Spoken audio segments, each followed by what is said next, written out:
వాటి గురించి డిస్కస్ చేద్దాం. అంటే ఫస్ట్ ఆఫ్ ఆల్ ఎంటైర్ వివాదం వచ్చింది నగరి నుంచి ఇసుక చెన్నైకి అమ్ముకుంటున్నారు అని. ఒకటి నగరి నుంచి కావచ్చు, పక్కనే ఉన్న జీడీ నెల్లూరు నుంచి కావచ్చు. మీరు జీడీ నెల్లూరు ఎమ్మెల్యే అండ్ మీరు కలిసి ఇసుక వ్యాపారం చేస్తున్నారు, ఇసుకను అక్రమంగా తరలిస్తున్నారు అని ఆవిడ కొన్ని కామెంట్స్ చేశారు. ఒకసారి అది ప్లే చేయండి పీసీఆర్. ఒక తమిళనాడు వాడైనా ఒక వైఎస్ఆర్సీపీ వాళ్ళైనా ఈ ప్రభుత్వం ఎలా సహకరిస్తుంది? ఒక పెన్షన్ ఇవ్వడానికే సహకరించడం లేదు, ఒక ఇల్లు ఇవ్వాలంటే సహకరించదు, ఏది వైఎస్ఆర్సీపీ వాళ్ళకి ఇవ్వకూడదని చెప్తుంటే మరి ఏ విధంగా ఇది జరుగుతుంది? పైనుంచి ప్రెషర్ చేశారు అంటారు. ఇది ఒక డైలాగ్ అఫీషియల్స్ అందరికీ కూడా. ఒక తమిళనాడు వాడైనా ఒక వైఎస్ఆర్సీపీ వాళ్ళైనా ఈ ప్రభుత్వం ఎలా సహకరిస్తుంది? ఓకే, ఇక్కడ రోజా గారు ఒక పోస్టర్ పట్టుకున్నారండి. అందులో పోలీసులు ఇసుక లారీలను పట్టుకున్నట్టున్నారు, బహుశా సీజ్ చేసినట్టున్నారు.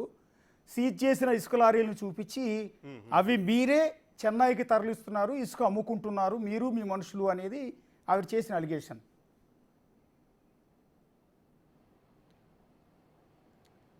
ముందుగా పట్టుకోమని చెప్పింది మేము, గవర్నమెంట్ రూలింగ్లో ఉండేది మేము. అది ఆ ఇంగీతం అనేది కొద్దిగా ఎక్కించుకోవాలి. ఆమె పట్టుకుందే మేము ముందే చెప్పున్నాం. బాబు గారు కూడా క్లారిటీగా చెప్పారు, ఉచిత ఇసుక ఇస్తున్నాం, ఖచ్చితంగా ప్రజలకే చేరాలి, ఎలాంటి స్మగ్లింగ్ కానీ అవుట్ ఆఫ్ స్టేట్ పోవడానికి వీల్లేదు అని చెప్పేది పూర్తిగా బాబు గారు డైరెక్షన్ ఇచ్చారు. అదే డైరెక్టివ్ వాడుతూ ఇవాళ కాన్స్టిట్యున్సీలో మొత్తం కూడా ఎక్కడ కూడా ఇసుక స్మగ్లింగ్ లేకుండా చేయాలని చెప్పి మేము కూడా తీసుకున్నాం డిసిషను. అలాగే బియ్యం కూడా ఎక్కడ కూడా బియ్యం అనేది కనిపించకుండా all smugglings have to stopped అని చెప్పి డైరెక్షన్ మేము తీసుకున్నాం. దానికి పర్యవసానంగానే పోలీసులు కూడా గట్టిగా వాళ్ళు నిఘా పెట్టి ఇవన్నీ పట్టుకోవడం జరిగింది. ఎప్పుడైతే ఇవన్నీ పట్టుకున్నారో ఉలికి పడ్డారు, ఎందుకంటే అంతా మనుషులు ఇన్వాల్వ్ ఉన్నారు దీంట్లో. అక్కడ చెన్నైలో కానీ ఇక్కడ కానీ మొత్తం వాళ్ళే ఉన్నారు, వాళ్ళ కౌన్సిలర్లు కానీ వాళ్ళ చెంచాలు కానీ, ఇంకా చెప్పాలంటే వాళ్ళ ఫ్యామిలీ కూడా ఇన్వాల్వ్ అయిందన్న ఫీలర్స్ వస్తున్నాయి. అది కూడా చూడాల్సి వస్తూ ఉంది. ఎవరు రోజా గారి ఫ్యామిలీ అండి?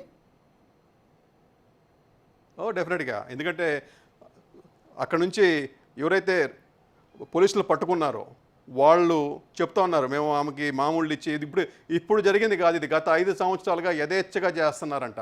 ఇప్పుడు కొంత తగ్గించాము, ఆయన మీరు తగ్గించినా మీరు పట్టేశారని చెప్పే మాట వాళ్ళు చెప్తా ఉన్నారు. ఇప్పుడు ఆవిడ చేతిలో పోస్టర్లో ఉన్న లారీలు రోజా గారి తాలూకా ఇవ్వండి. అవి పట్టుకున్నది రెడ్ హ్యాండెడ్గా అండి. ఓకే,